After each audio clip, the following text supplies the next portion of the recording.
There are days when humanity surprises itself, when ordinary people stare down the impossible and simply refuse to blink. May 10th is one of those days. It's the day a golden spike united a continent, when two locomotives met nose to nose and America became whole. It's the day Ernest Shackleton and 5 men completed an 800-mile voyage through the most savage seas on Earth in a boat no bigger than a bus, because giving up was never an option. And it's the day One World Trade Center rose above the New York skyline, reclaiming its place as the tallest building in the Western Hemisphere, a defiant symbol of resilience born from unimaginable loss. 3 moments, 1 date, and proof that when we dream big enough, nothing can stop us. The sound of a silver hammer striking gold echoes across the Utah desert. 2 locomotives, one from the east and one from the west, stand nose to nose at a place called Promontory Summit. And in that single, triumphant moment on May 10, 1869, a nation divided by nearly 2,000 miles of wilderness is suddenly, impossibly, united by 2 ribbons of iron. This is the story of the first Transcontinental Railroad, one of the most audacious engineering achievements in human history. For decades, the dream of connecting America's coasts by rail was dismissed as pure fantasy. The obstacles were staggering. Between the established cities of the East and the golden promise of California lay endless prairies, scorching deserts, and the seemingly impenetrable wall of the Sierra Nevada mountains. Critics called it impossible. Engineers called it suicide. But visionaries called it destiny. 2 companies rose to the challenge. The Central Pacific Railroad pushed eastward from Sacramento, while the Union Pacific drove westward from Omaha. What followed was a brutal, backbreaking race against terrain, weather, and time itself. The Central Pacific faced the Sierras first, and it nearly broke them.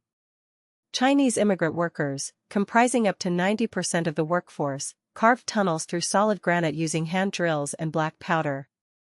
They dangled from cliffs in wicker baskets, chipping away at mountainsides while avalanches claimed entire work camps without warning.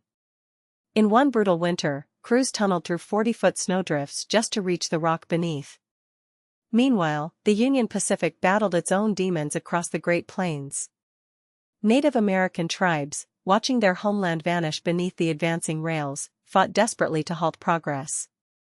Workers laid track with rifles within arm's reach, knowing that any day could bring conflict.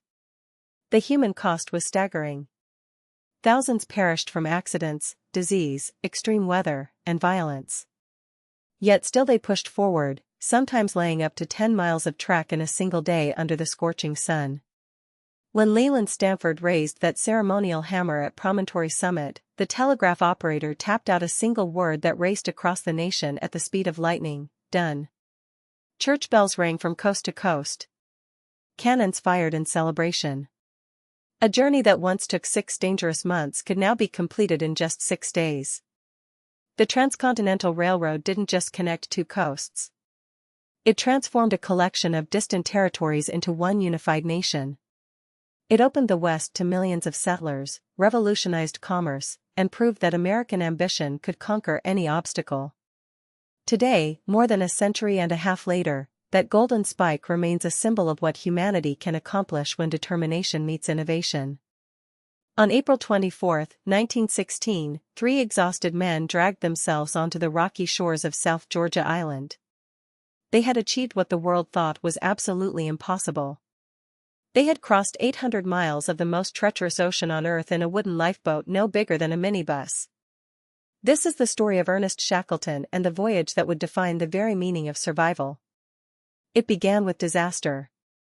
Shackleton's ship, the Endurance, had been crushed by Antarctic pack ice, leaving 28 men stranded on the frozen wasteland of Elephant Island with no hope of rescue. No ships would come. No one knew where they were. They had been swallowed by the white silence of Antarctica. But Shackleton refused to let his men die. He made a decision that seasoned sailors called suicide.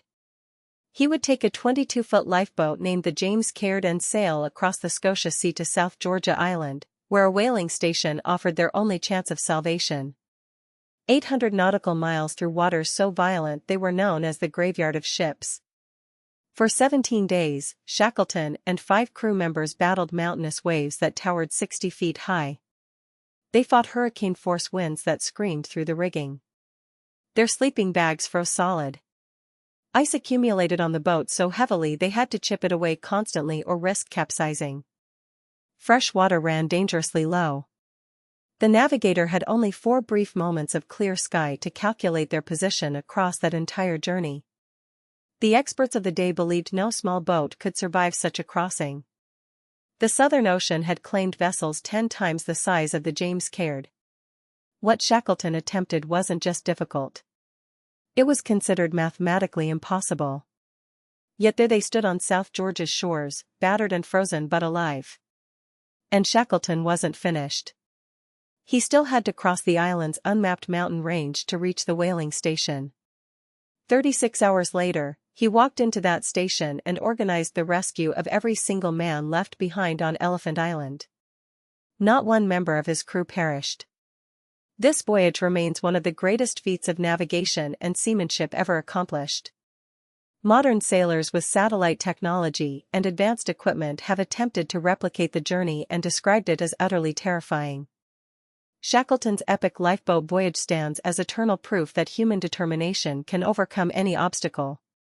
When the world says something cannot be done, there will always be someone extraordinary. On a crisp November morning in New York City, a crane lifted the final piece of a gleaming steel spire into position, and in that single moment, the Manhattan skyline was transformed forever. One World Trade Center had just become the tallest building in the entire Western Hemisphere, rising an astonishing 1,776 feet into the American sky. But this wasn't just about height. This was about healing. 12 years earlier, the world watched in horror as the Twin Towers collapsed, taking nearly 3,000 lives and leaving a wound in the heart of a nation.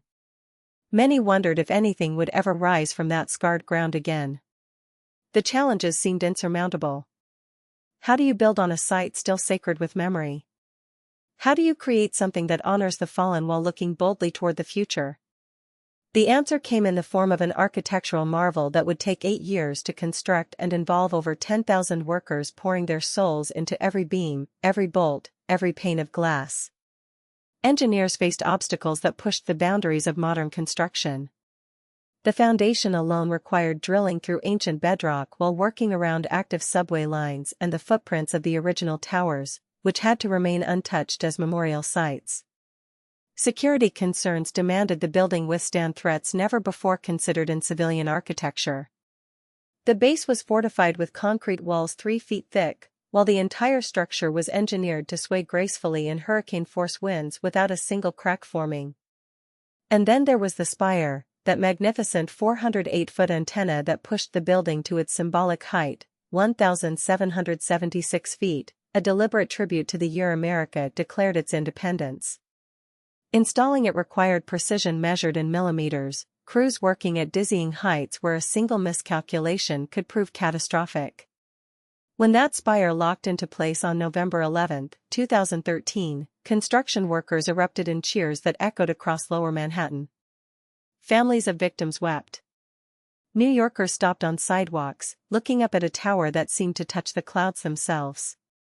The Council on Tall Buildings officially certified the measurement, and One World Trade Center claimed its crown, surpassing the Willis Tower in Chicago by 325 feet. Today, this tower stands not just as a record holder, but as a beacon of resilience that inspired a generation of architects and engineers to dream bigger. It proved that from the deepest tragedy, humanity can rise again, reaching higher than ever before. Look up at that shimmering spire, and you'll see more than steel and glass. You'll see the unbreakable spirit of a city, a nation, and the human will to overcome. From golden spikes connecting a nation, to a desperate voyage across the most treacherous seas on Earth, to a tower of resilience rising from the ashes of tragedy, today's records remind us that human determination knows no limits. Now we want to hear from you. Which achievement left you the most impressed? Was it the railroad that united America, Shackleton's incredible journey of survival, or One World Trade Center standing tall as a symbol of hope? Drop your answer in the comments below, we read every single one. And if you enjoyed this journey through history, hit that subscribe button and ring the bell so you never miss another episode.